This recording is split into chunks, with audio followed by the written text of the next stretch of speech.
సంజామల గ్రామంలో ఆర్ఎంపీ వైద్యుని వైద్యం వికటించటంతో సుబ్బలక్ష్మమ్మ మృతి చెందింది. సంజామల మండల కేంద్రంలో ఆర్ఎంపీ వైద్యుడు దస్తగిరి చేసిన వైద్యం వికటించటంతో సుబ్బలక్ష్మమ్మ అనే మహిళ మృతి చెందటం కలకలం రేపింది.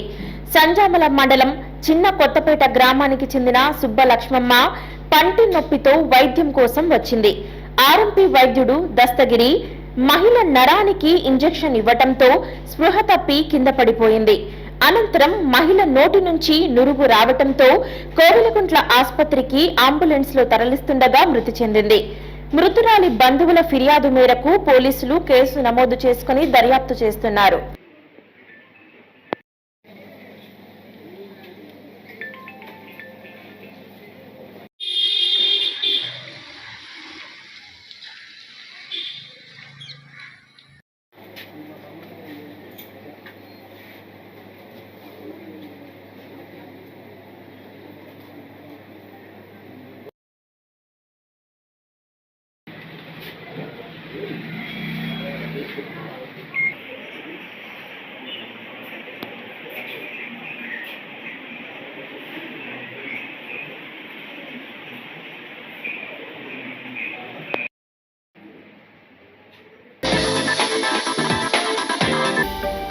హలో అండి, నేను మీకు Rakshitha. Please to subscribe Nandyal communications.